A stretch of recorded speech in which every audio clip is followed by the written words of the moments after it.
This is a FarmDoc Daily webinar. I'm University of Illinois Extension's Todd Gleason. Glad to have you on board with us for the day.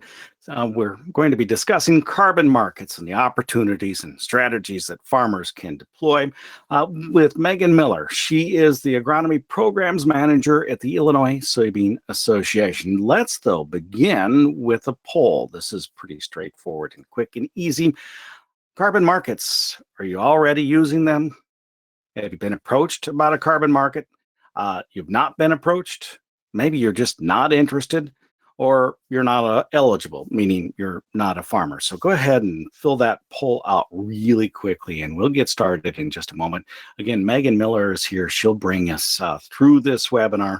She's with the Illinois Soybean Association. So glad to have you on board with us, Megan, as we make our way through the number of folks that are online with us at this time.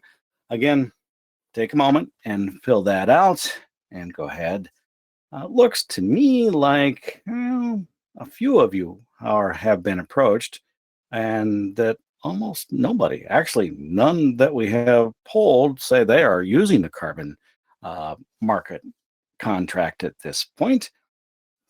Most of you are interested, and about half, 45% of you are not eligible. So we're going to talk through carbon markets with Megan. And just a little bit about why they are in place to begin with, and then going more in depth with them. Good morning to you, Megan. Thank you for being with us. Glad you're online. You are where? At the Illinois Soybean Association headquarters? Yep, in Bloomington, Illinois. So at our office there. You may go ahead and begin. Yep. Yeah, so thank you so much, Todd, and thanks to the audience for voting in the poll. We have done some survey work on this, and I would say the 0% already using aligns pretty well with what we've seen across the state. As Todd said, my name's Megan Miller, and I'm the Agronomic Programs Manager for the Illinois Soybean Association. And so I work with our partner conservation programs and understanding different financial mechanisms to help growers transition to conservation agriculture without impacting their budget or bottom line too much. So that's a lot of my focus at the Illinois Soybean Association. So, as I started down this path and as I talk to farmers, a lot of people ask me, why is this happening now, and what is going on, and why is there such a buzz around this? Well, over the last 5, even 10 years, many companies and some countries even have committed to carbon neutrality or carbon negativity within the next decade.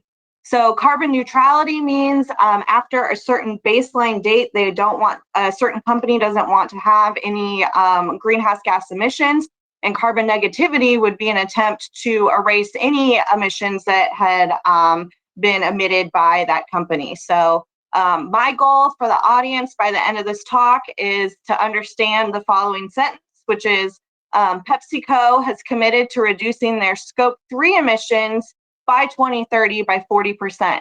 PepsiCo is one of the partners of the Precision Conservation Management Program, which I get to work with the folks at Illinois Corn. And so just like to use that as a good landing point for the webinar. So a bit more about carbon dioxide and greenhouse gases. So transportation, the power industry, industrial processing, agriculture, commercial and residential properties all emit greenhouse gases, of which carbon dioxide is the biggest proportion of them. We are starting to hear a bit more about nitrous oxide, but for the purpose of this webinar, when I say carbon or carbon dioxide, I'm really talking about greenhouse gas equivalents, which is all of these together. So your practices can help reduce all of these gases. And the reason folks are interested in these markets and reducing things is this greenhouse gas accumulation has resulted in some pretty erratic weather and some very expensive climate disasters. So in 2022, there were 18 separate weather or climate disasters that cost over $1 billion in the United States. And so, folks are being incentivized by not wanting to have higher insurance premiums, and it's expensive to deal with these things, or when your, fertilizer plant goes out of production. So this is why, a lot of folks are really trying to reduce this as a way to reduce their risk.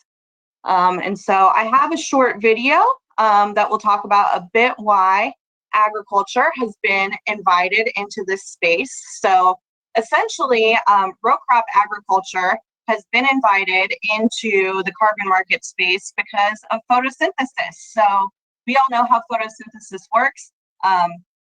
Plants pull carbon dioxide out of the air, use that to feed themselves, pull that down into the root and store it in the soil. And so this process, folks are hoping to harness to reduce the amount of carbon in the atmosphere, and also reduce the amount of carbon that's coming from agriculture itself. So thanks to our friends at the United Soybean Board and USEC for putting that video together for us. So to enter these carbon markets, you often have to make a practice change. So these practice changes are conservation practices that essentially are keeping living roots in your soil and keeping any carbon you sequestered trapped in your soil. So your crops are tools that pull carbon dioxide into the ground, and your soil is responsible for keeping all that carbon dioxide out of the atmosphere. So reducing your tillage passes or going down to no-till even prevents carbon dioxide from leaving the soil, while cover crops allow the soil to continuously receive CO2 from the atmosphere as long as they are actively in photosynthesis. So, and there are also other benefits, such as preventing soil erosion, that we'll go into a bit later, of these crops as well. So the goals of these markets is to try to find strategies that work for farmers and work for the markets in order to sequester carbon dioxide. So American Farmland Trust and the Illinois Sustainable Ag Partnership, of which Illinois Soy and Illinois Corn are a member, have done some work looking at how different practices can sequester carbon in Illinois. So by reducing your tillage to no-till and adding a cover crop, your farm can sequester an additional 1.5 tons of carbon dioxide per acre. And so that is what, these companies that are starting these carbon markets are really trying to capture there. So, and if you go to the website below and go to the comment planner, you can kind of game out what this would look like on your farm. So there are a few common practices for market enrollment. This is not an exhaustive list, and so I'd recommend, if you're interested in these things, talking directly to your program managers about what practices qualify you. But essentially, most programs are going to ask you to look at your fertilizer. Can you change your application timing? Can you reduce your rate? For example, the PCM program incentivizes farmers applying nitrogen at the MRTN rate, which I think we just had a webinar about. Can you use an inhibitor to prevent that nitrogen from leaching? And can you change to an organic fertilizer source or compost? All these are changes that would qualify you to get into a carbon market. The next would be adding a cover crop. If you have been a long-term cereal rye planter, can you add a different mixture to that? Can you change your cover crop termination so that you're either planting green and so that those crops are living longer? You can also change your tillage, such as changing the type of tillage, going to from multiple tillage passes to strip till, or even going down to no-till. We work pretty closely with an agronomist in the state, Jim Iserman, and he's a great resource for transitioning into these lower tillage practices. And finally, can you add another crop to the rotation? If you've been, doing corn on corn or corn on beans, starting to add, rotate those between corn and beans can help you enter a market. And even adding winter wheat and double cropping wheat can help you get into a carbon market as well. So there's a wide use of practices that can allow growers to enter these markets. And we also know these practices have benefits for soil health. So we know that they can help with temperature and moisture regulation. They can reduce loss of soil from wind and water. They can reduce winter, annual, and early season weed suppression. I know a lot of folks that cover crops actively have actually been able to reduce a herbicide application on their farm. It improves the soil structure, which helps a lot with that moisture regulation and reduction of soil loss. It increases diversity of soil biological communities, which can help you with pest control. And finally, it helps with nutrient capture and availability. As you're applying nutrients to your farm, those nutrients cost you money, and we want to make sure you can keep that investment in your field. So let's talk a little bit about, if you're a farmer, what it would look like for you and what the process would be for you to enter these markets. So right now, there's two types of markets a grower can enter. There is an offset market where the buyer of the carbon credit is outside of the agricultural industry. So for example, Indigo Carbon, if anyone has heard of them, is an offset market. They buy carbon credits from farmers and sell them to folks like Microsoft or Boston Consulting Group. There's also an inset market, which a grower can enroll in, and this is where the buyer of the credit is actually inside the agricultural industry. And so basically what a grower is doing now is they're reducing the carbon intensity of their product. So for example, if you're a farmer that sells corn to Frito-Lay for Fritos, and you start cover cropping and no-tilling, you have reduced the emissions associated with that, and those are called Scope 3 emissions. And so that has, and those emissions get passed on to the end user, which is Frito-Lay or PepsiCo. And so you reducing that has kept your, reduced your carbon intensity of your grain, and that has been passed on through the value chain. Where the offset market, that change does not get passed on through the value chain. So if you're a farmer that is wanting to enroll in these programs, you would learn about a program, and then you would contact the program manager. You would complete the enrollment form, which typically includes 3 to 5 years of past practice history. You would also share what changes you plan to make. Are you adding cover crops? Are you no-tilling? Are you changing how you're applying nitrogen? You'd share that with your program, and then you'd begin implementing the practice. So in an offset market, you would work with your project manager to compile the data used and estimate the greenhouse gas reductions. Those reductions in the offset market would be combined with multiple farms, and the credits would be sold to a third party to offset their emissions. These will be verified. This would also often include sharing your harvest data, potentially sharing as applied maps, and then the farmer gets paid per credit sold. So in an inset market, similar path, you complete your enrollment, sign a contract, make your practice change, and then farmer provides the data to estimate the greenhouse gas reductions, either at the point of sale or to a program manager or a grain buyer. So this works a little bit differently within the agricultural value chain. These are combined reductions for everybody within a certain geography. And then that end user, for example, PepsiCo, can say that they've reduced their Scope 3 emissions, because those are the emissions that come from agriculture. So similar verification process, and then farmers do get paid a little bit differently, potentially in an inset market. They'll either get paid per credit sold by practice, or receive a premium per unit of grain sold. So there's 3 different ways you can get paid from an inset market right now, and then 1 different way you can get paid from an offset market. So those are the 2 different pathways for a farmer to get involved. And if you're interested in enrolling in a market, I would check with your program manager about whether it's an inset or an offset market, because the inset markets, as we go into this a bit more, tend to have a bit easier terms for farmers, especially on rented ground, which we know there is a lot of in Illinois. So again, offsetting is reducing carbon emitted outside the agricultural value chain by sequestering carbon in our soils here in Illinois.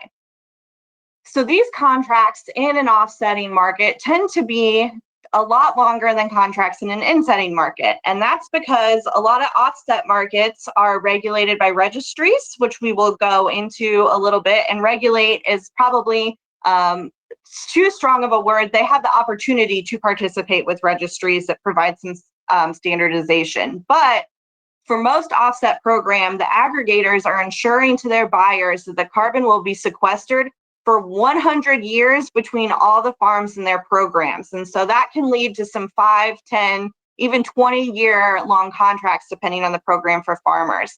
And this is because carbon aggregators put many, sometimes entire countries worth of farms into one project to ensure permanence. And so you don't have to guarantee that as a farmer for 100 years. You might have to for 10 or 20, but this allows them to show that their credit customers that they are sequestering that carbon for a long time and actually making a positive change for the environment.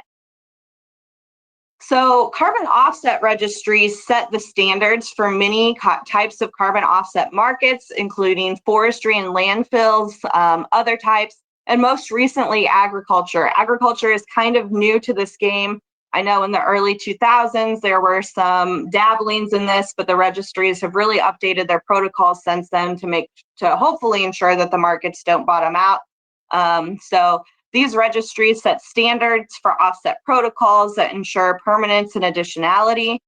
They set standards for verification, and they approve models used to estimate carbon sequestration. So whether you're in an inset or an offset program, the carbon that you sequester on your farm will be estimated by a model.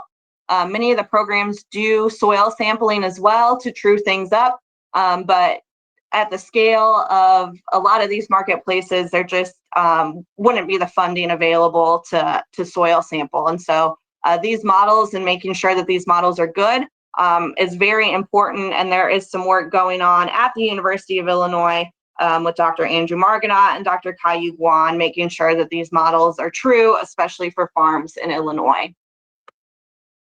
So again, insetting is the reduction of carbon emissions within a value chain. We as agriculture do emit carbon, and a lot of this is through the production of fertilizer or through tilling of the soil. It does release carbon into the atmosphere, and because of this, folks that we sell our product to as farmers are having to account for that when they're making greenhouse gas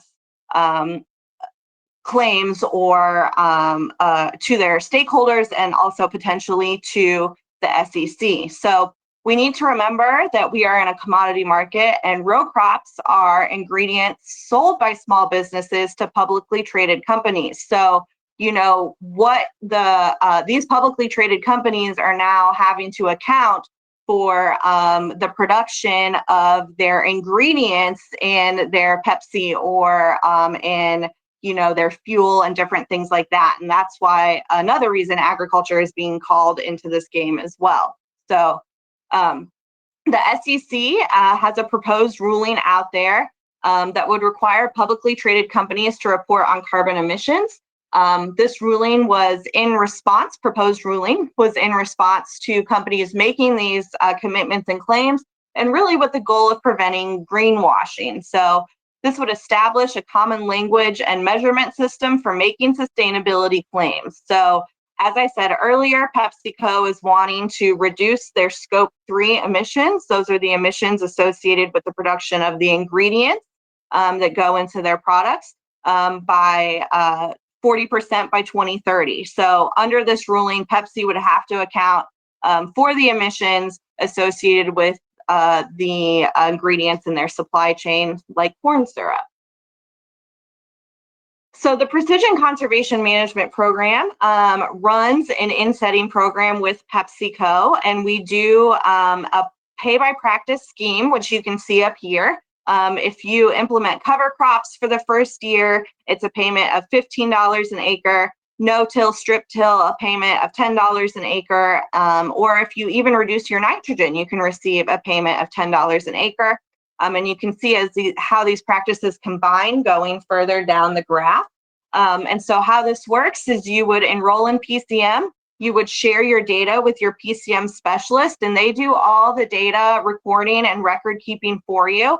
This is an awesome service that's offered by PCM that isn't offered by a lot of the other carbon programs. You do have to meet with your PCM specialist, but they work around your schedule and they do all your data entry. A lot of the other carbon programs you do have to enter your own data, and that can be really burdensome, especially in Illinois, where we do have a lot of custom applications, because you do have to share every pass that goes across your field. So you would enroll in PCM. Your data would be aggregated with all the other people participating in the PepsiCo program. And PepsiCo then gets a number of carbon or greenhouse gas equivalent that has been reduced by the implementation of cover crops, no-till, and strip-till.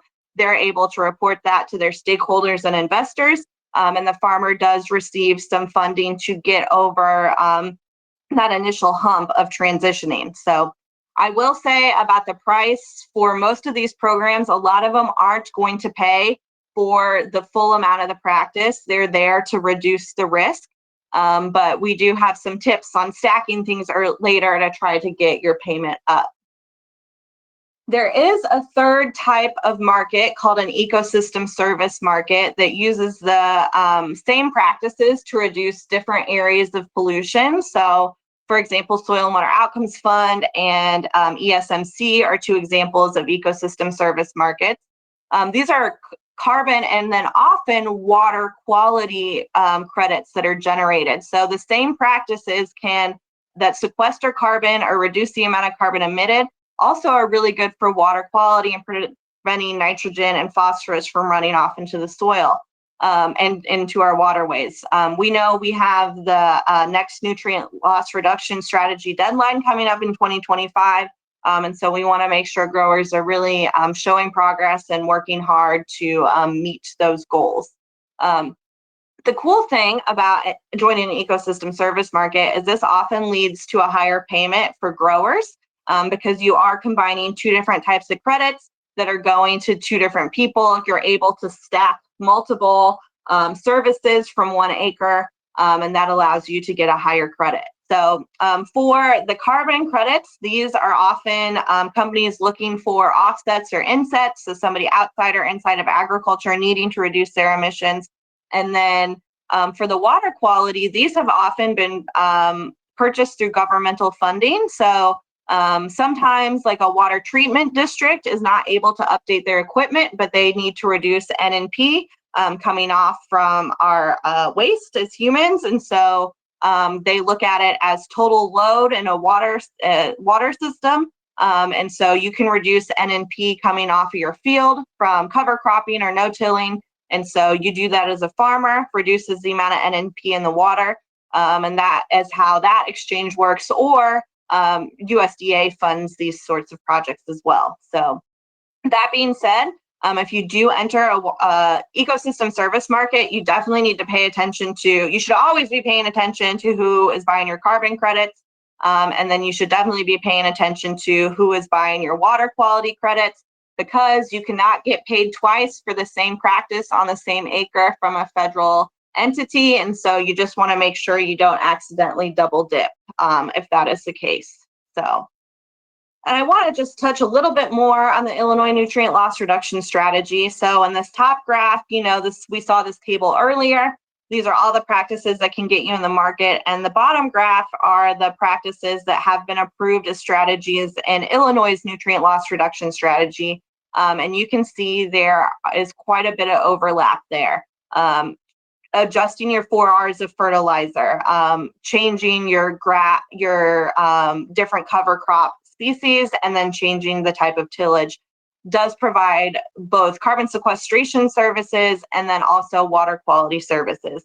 And again, we do have a goal coming up in 2025, and we are going to want to show that we're able to meet that. So One big thing I hear from a lot of farmers, especially from some of farmers that have been doing these practices for a long time, is my either A, I've already been doing this, why can't I get into a market? Or B,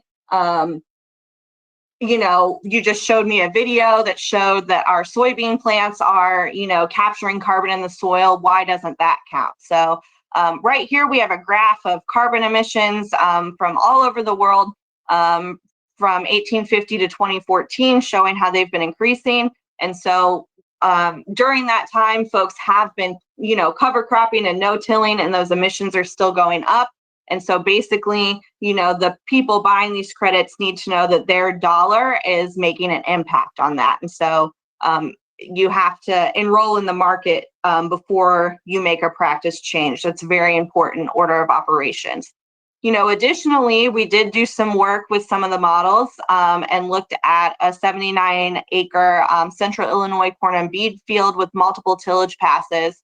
And across this whole field, we sequestered 5 tons of carbon dioxide equivalent with just our corn and bean rotation, and that only equals out to 0.06 tons per acre. So with just the standard corn and bean rotation, there's not enough meat on the bone in order to monetize that. And so that's why a lot of times you have to add cover cropping and no-tilling, because at that point, on average, you can sequester an additional 1.5 tons of CO2 per acre. And that allows there to be enough carbon there to start to be able to monetize it. So, and this brings, a very foundational principle of carbon markets is additionality. So greenhouse gas reductions are additional if they would not have occurred in the absence of a market or offset credit. If the reductions would have happened anyway without any opportunity for farmers to sell carbon offset credits, then they are not additionals. Credit buyers are paying for a ton of sequestered carbon and would not have been sequestered in absence of the money. So this is really a principle in offset markets. It does come up in some inset markets, but not as much, because again, in an inset market, you're mostly focused on reducing the carbon intensity of your grain. That being said, if you are a long-term no-tiller or cover cropper, there's typically a small change you can make to still enroll. And some programs do have a pool of funding for kind of the leaders in this space, because we know you have done a lot of the hard work and ground truthing in order to make that happen. So, if you've been, as I said earlier, a long-term cereal rye planter, diversify that mixture a little bit, and that change would be enough in order to get you in a carbon market. There's always a small change you can make. So what I have up here is a comparison of a few different markets that are available to farmers right now. There is a carbon offset market by Indigo. We have Bayer's carbon inset market, and we have a soil and water outcomes fund carbon inset market plus ecosystem service market. You can also generate water quality credits through there. And I want to go through some different pricing, contract lengths, and payment terms, just so you can, as a farmer, start evaluating these and seeing how this would work on your farm. So the first thing you want to determine is what sort of market is it? Is it a carbon offset, a carbon inset, or an ecosystem service market? Because that's going to impact your contract and your payment. So Indigo right now is a carbon offset market. They are priced at 30 tons per acre. They have a 5-year contract. You get paid 50% in year 1, 20% in year 2, and 10% in year 3, 4, and 5. And it is set up that way, again, because they have to mitigate their risk by offering you this credit. And they have to, make sure that the practice is additional, and then also make sure the practice is permanent. And that is why there is that vested 5-year payment scheme. And again, this is because the buyers are outside of the agricultural value chain. They're only buying the sequestration. They're not buying a crop that's associated with it. And so that's why we've got some of those strict payment terms and a longer contract on that offset market.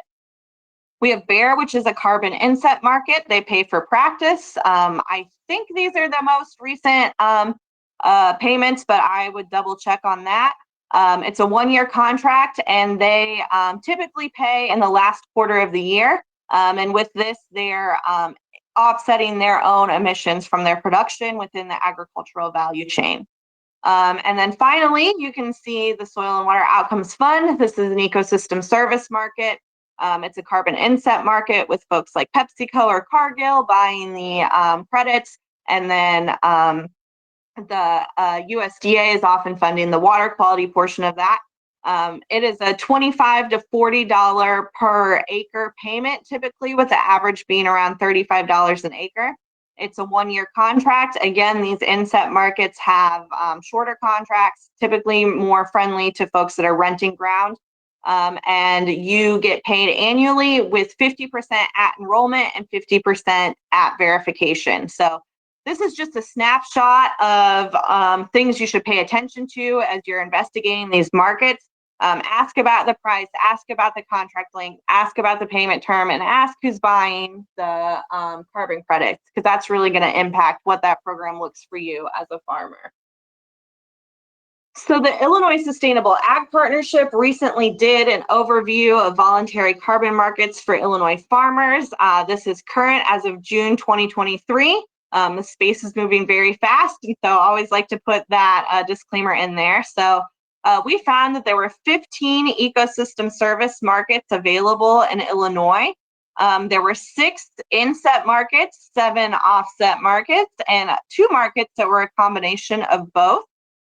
Some markets have a pay for practice. That's like PCM, where you make a practice change and you get a known amount.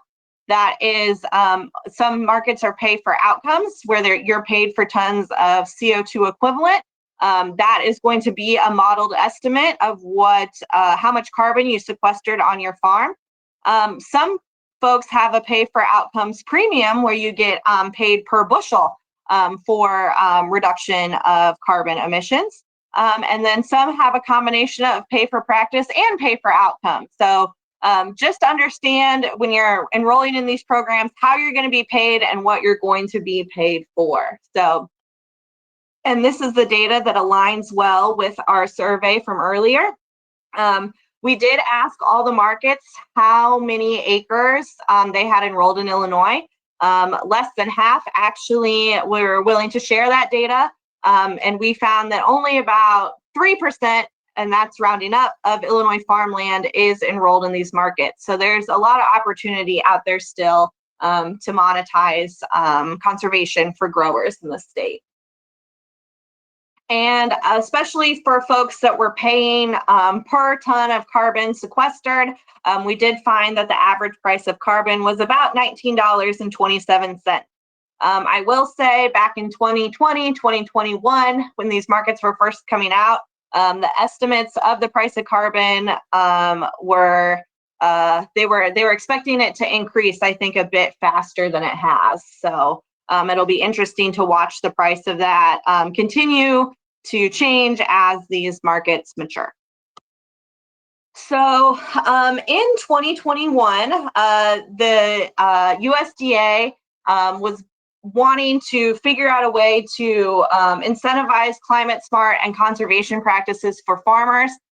They had initially proposed doing a carbon bank, but that got changed into what they called the Partnerships for Climate Smart Commodities, which resulted in $3.1 billion in funding nationwide for state and national programs to put on conservation and climate smart programs for farmers. There will be 24 of these projects available in Illinois. The Precision Conservation Management program is part of 2 of them. All of the projects that got funded were multi-state projects, and about $46 million is estimated to be available in Illinois. And most of these grants also had match funding available. And so that number will continue to go up as those contracts are signed. And so these programs coming out, on one hand, are great for farmers because it's a lot more money out there for conservation, but I do worry that this can be a bit confusing Not all of these programs are going to have a carbon asset associated with it, and they all run a little bit differently. So definitely do your homework with these so you just know what you're signing up for. But a really good way to get federal funding for conservation without having to do a full like EQIP or CSP contract. So, and speaking of EQIP and CSP, there are other federal funding opportunities available and cost share programs available to farmers. You would work with your local NRCS office. These include the EQIP program, which you can just enroll a field in, the CSP program, which you would enroll your entire farm in, and then RCPP programs, which, for example, PCM has a grant for an RCPP that sets money aside for cover cropping for PCM growers. And so the RCPP is kind of a programmatic way to get conservation funding out from the USDA. So contact your local NRCS office about deadlines and when to enroll in those. Another option to help you get your transition into conservation agriculture paid for.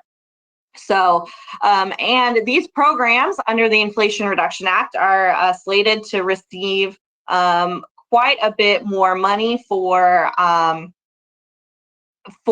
growers to utilize. So you can see the amounts on the screen.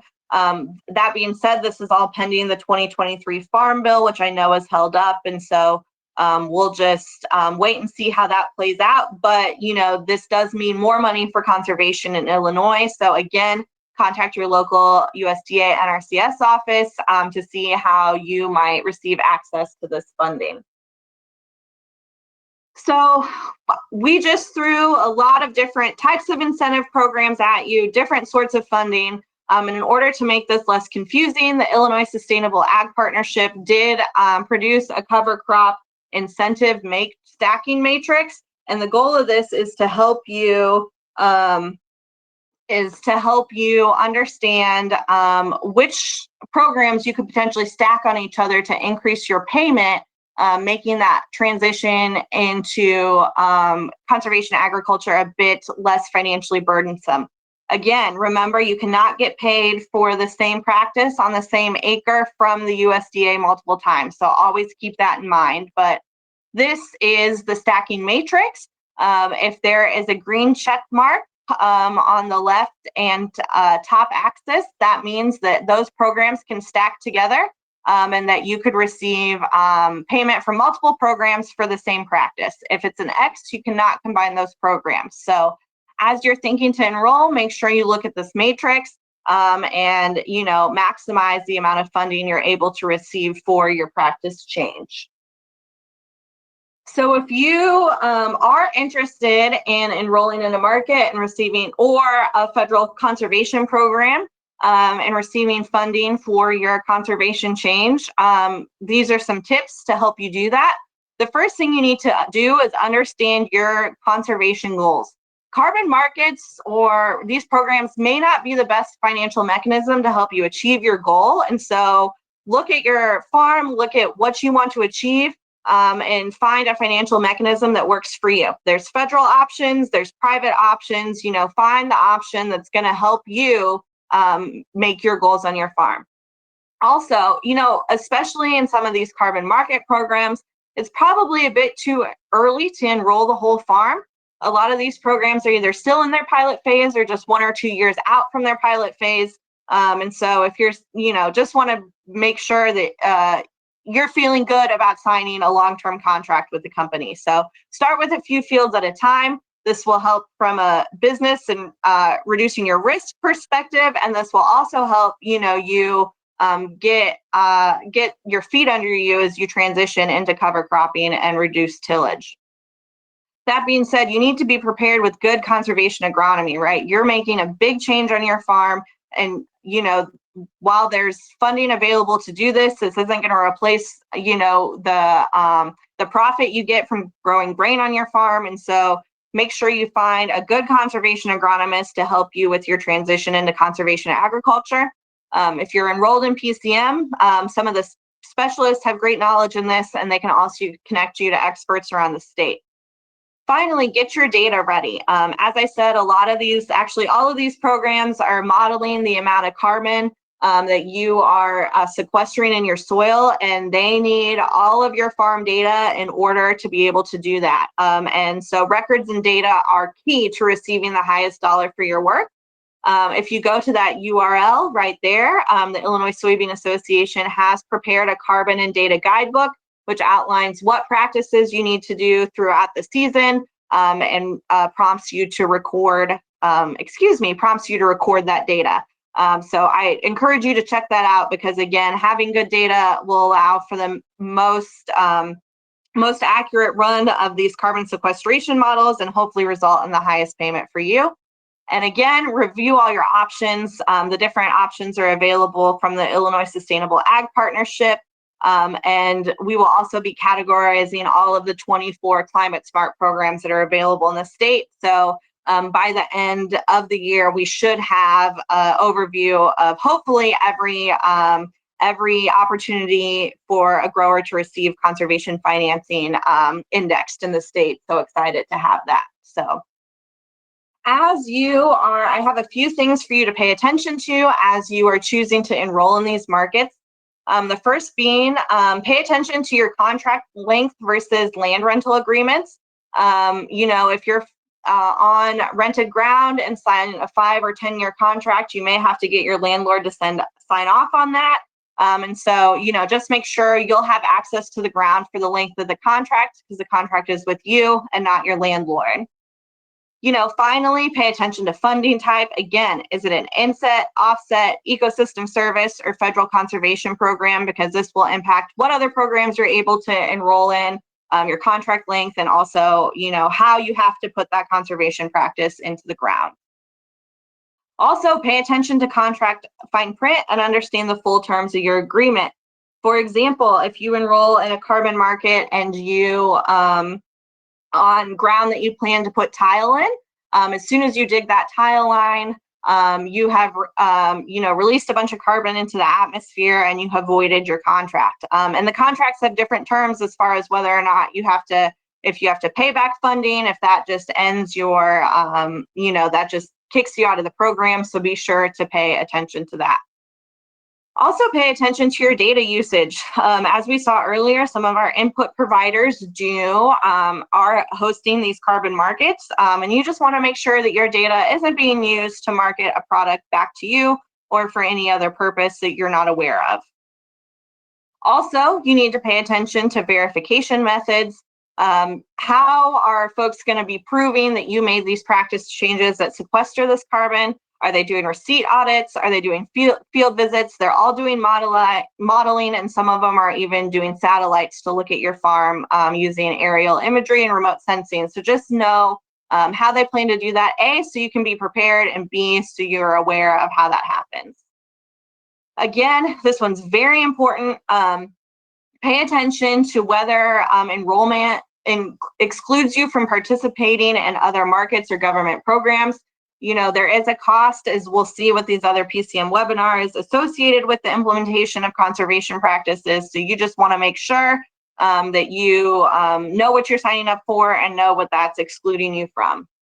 And finally, many programs that were non-governmental, that were cost share programs before, are now associated with a carbon asset. There have been some long-term champions of conservation in the state.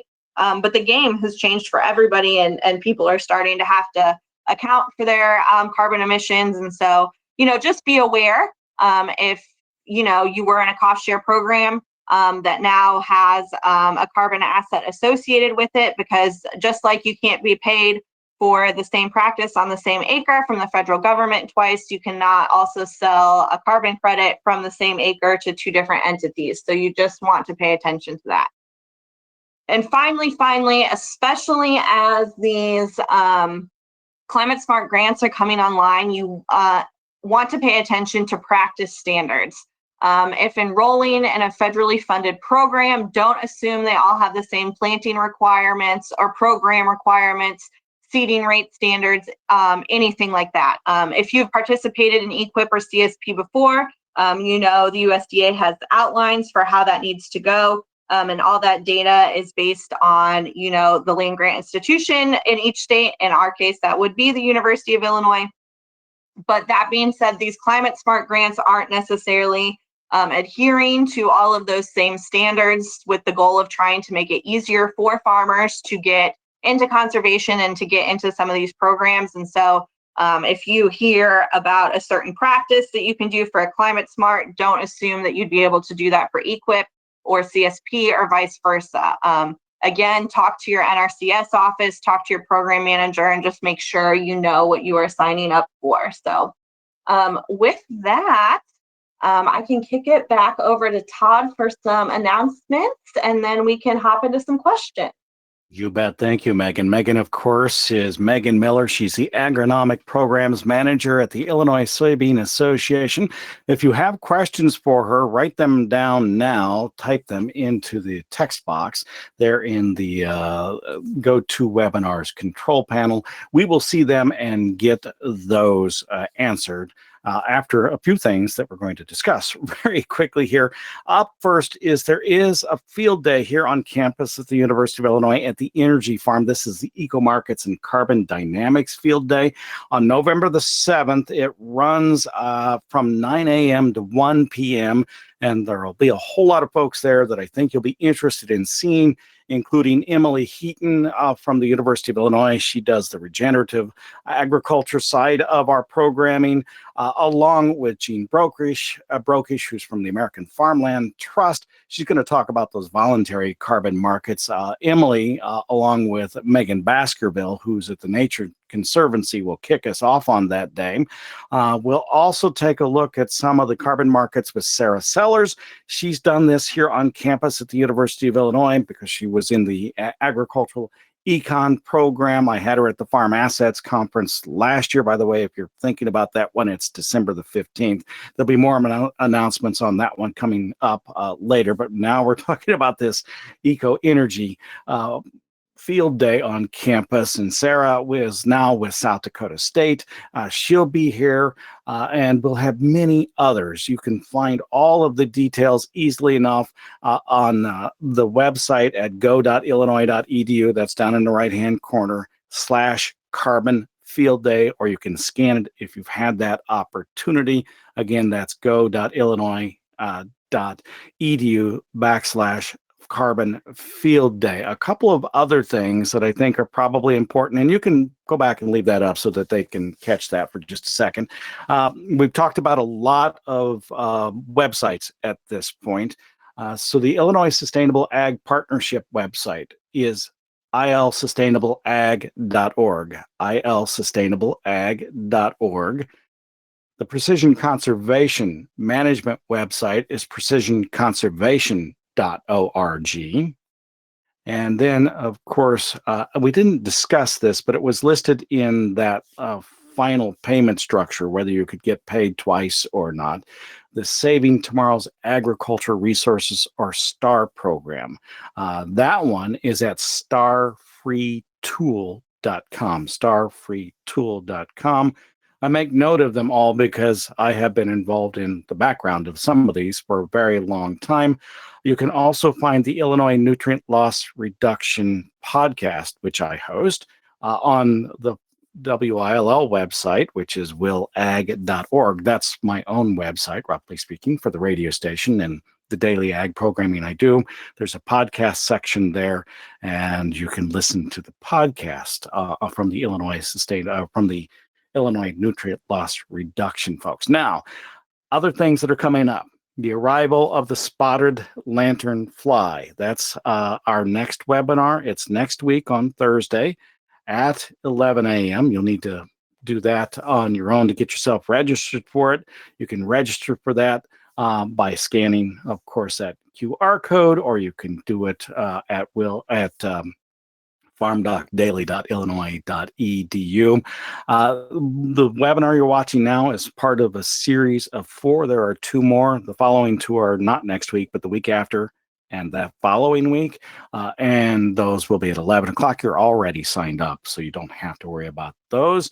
Our FarmDoc sponsors include the TIA Center for Farmland Research, Compeer, Corteva, Farm Credit, Illinois Corn, Growmark, and of course the Soybean Association. And our FarmDoc partners are the College of Aces here and the Department of Agricultural and Consumer Economics, along with FBFM. And you can go forward in those slides if you'd like. And we'd also like to thank you for joining us here for the day. We do appreciate that. We do have a few questions. I haven't had a chance to read through them yet. I don't know whether you saw them, Megan, or not. I can read them out loud, of course, easily enough. So that's not a big deal if you have not seen them. Have you gone through them yet, Megan?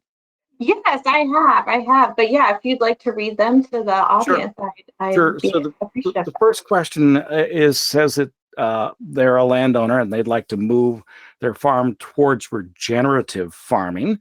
I'm finding it difficult to convince the farmer to move in that direction, and joined us today to see if they can make it as profitable for them as possible.